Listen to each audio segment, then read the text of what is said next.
दोस्तों मारी गुज्जुनी मोज चैनल में आपનું સ્વાગત છે। આજના વિડિયોમાં આપણે વાત કરવા જઈ રહ્યા છીએ કે ફક્ત આજે ગુડ્ડુ અને મિતાશ માટે જ કપડાં લીધા અને આજે તો સંજયભાઈએ તેમના મમ્મીને પકોડી ખવડાવી દીધી। કઈ રીતે પકોડી ખવડાવી, શું બહારની પકોડી ખાધી કે ઘરે લાવ્યા હતા, તેમના સિવાય બીજા કોઈએ ખાધી કે નહીં, દોસ્તો બધું જાણવા મળશે તમને મારા આ વિડિયોમાં। મારી ચેનલ પર નવા હોય તો ચેનલને ફટાફટ લાઈક શેર અને સબસ્ક્રાઇબ કરી દો। Full video life of Thakor channel દોસ્તો ફૂલ વિડિયોની લિંક ડિસ્ક્રિપ્શનમાં મૂકેલી છે, ત્યાં જઈને તમે આખો વિડિયો વોચ કરી શકો છો। આવી ટૂંકી ટચુકડી લાઈવ લેટેસ્ટ એન્ડ ટ્રેન્ડિંગ માહિતી મેળવવા માટે મારી ચેનલને ફટાફટ સબસ્ક્રાઇબ કરો। વિડિયોમાં લાઈવ તમે જોઈ શકો છો સંજયભાઈ અને રણજીતભાઈએ સરસ મજાનો વડાપાઉં અને ચોળાફળીનો નાસ્તો કર્યો। આ રહ્યો તેમનો આઈફોન કે જે તેમને આપ્યો હતો દુકાને સર્વિસમાં। તો શું દોસ્તો હવે તેમના એકાઉન્ટ રિકવર થશે અને હવે કોઈ તેમના એકાઉન્ટ સસ્પેન્ડ કરશે કે તેમના એમ જ રહેશે, તમારે જાણવું છે। અહીંયા જુઓ પૂનમ ભાભી સરસ મજાની યલો કલરની સાડી પહેરી છે। બધા લોકો જમવા માટે બેસી ગયા છે। જમવામાં તો સરસ મજાનું શાક છે, રોટલી છે, મજા પડી જાય એવું ખાવાનું છે। અને જુઓ રાકેશભાઈએ પણ યલો કલરનું સ્વેટર પહેર્યું છે। અરે દોસ્તો આજે ઘરમાં બહુ મોસ્ટ ઓફ બધા યલો કપડાં કેમ પહેર્યા છે, શું કારણથી? અને દોસ્તો હવે તો ઠાકોર ફેમિલી જોરદાર મજાની એક ચેલેન્જ લઈને આવી રહ્યા છે, એકદમ જોરદાર મસ્ત અને પકોડીની ચેલેન્જ છે। તમારે એ ચેલેન્જ જોવી હોય તો વિડીયોને અંત સુધી જોજો, આપણી ચેનલ ઉપર ફટોફટ વિડીયો આવશે।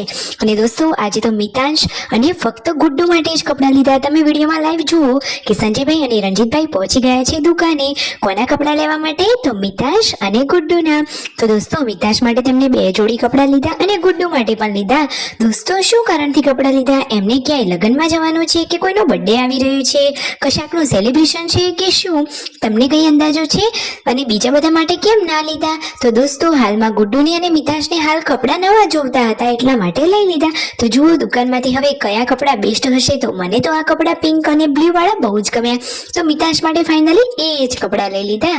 હવે ખરીદી કરી અને સંજયભાઈ અને રણજીતભાઈ જઈ રહ્યા છે શાક માર્કેટમાં। ત્યાં તેમને જુઓ આ માસીજીની મુલાકાત થઈ। તેઓ તો પૂનમ ભાભી માટે સરસ મજાની ખટ્ટી મીઠી કેરી શોધી રહ્યા હતા।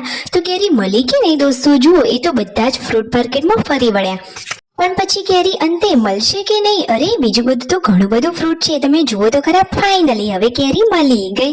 વાવ, હવે તો સંજયભાઈને શાંતિ, પૂનમ ભાભીને ભાવતી ફેવરેટ કેરી મળી ગઈ એટલે હવે કઈ જ વાંધો નહીં। તો આ રહ્યું તેમનું શાકભાજી, આ ભાઈ મૂકવા માટે આવ્યા હતા। અને જુઓ ઘરે તો મિતાંશ કેવો રમી રહ્યો છે। અરે આજે તો એને પણ યલો કલરની ટી શર્ટ પહેરી છે। અરે શું કારણથી આજે બધા યલો કપડાં પહેર્યા છે? આજે યલો ડે છે, તમે આવો ડે ઉજવો છો? અરે દોસ્તો ડે તો જવા જોઈએ, મજા જ પડી જાય। આજે તો ફેમિલીમાં બધાના કપડાં યલો છે। તો રાકેશભાઈ જુઓ પાર્વતી ભાભીની રસોઈમાં હેલ્પ કરી રહ્યા છે। જુઓ તો ખરા કે દિયરજી કેટલી સરસ મજાની હેલ્પ કરે છે। અને આજે તો સંજયભાઈ અને રણજીતભાઈને તો આખો દિવસ બહાર ફરવામાં જ ગયો। જુઓ સંજયભાઈ તો કેવા સરસ મજાના ચશ્મા પહેર્યા છે અને રણજીતભાઈની વાટ જોઈને બેઠા છે। અને દોસ્તો સંજયભાઈના મમ્મી કેટલા ટાઈમથી તેમના પિયરીએ ગયા હતા, તો આજે તો ફાઇનલી તેમને લેવા માટે પહોંચી ગયા છે। તો થાર ગાડી ત્યાં પહોંચી ગઈ છે, તેમના મામા તેમને મૂકવા અને આવજો જજો કહેવા માટે આવી ગયા છે। તો હવે તેમના મમ્મી ફાઇનલી તેમના ઘરે આવી જશે। પિયરમાં થોડા દિવસ રોકાયા તો મજા જ પડી ગઈ। અને આજે તો તેમના મમ્મીએ પકોડી ખાધી। અરે વાવ, પકોડી તો એટલી ટેસ્ટી અને ચટાકેદાર હતી કે એમને જોઈને મોઢામાં પાણી આવી ગયું। સરસ મજાની ટેસ્ટી પકોડી આજે સંજયભાઈના મમ્મીએ પણ ટેસ્ટ કરી। અને બીજું ઘણું બધું તેમને ઘર માટેનો સામાન કે જે બધો લઈ લીધો અને હવે ફાઇનલી થાર ગાડીમાં બેસી જાય છે અને ઘરે પહોંચી જાય છે। ઘરે પહોંચતા પહેલા જુઓ તો ખરા કે આજે તો ઘરમાં 2 શાક, પૂનમ ભાભીને ગવાનું શાક ખાવું હતું તો એ બનાવ્યું। વિડીયો ગમે હોય તો લાઈક શેર અને સબસ્ક્રાઇબ।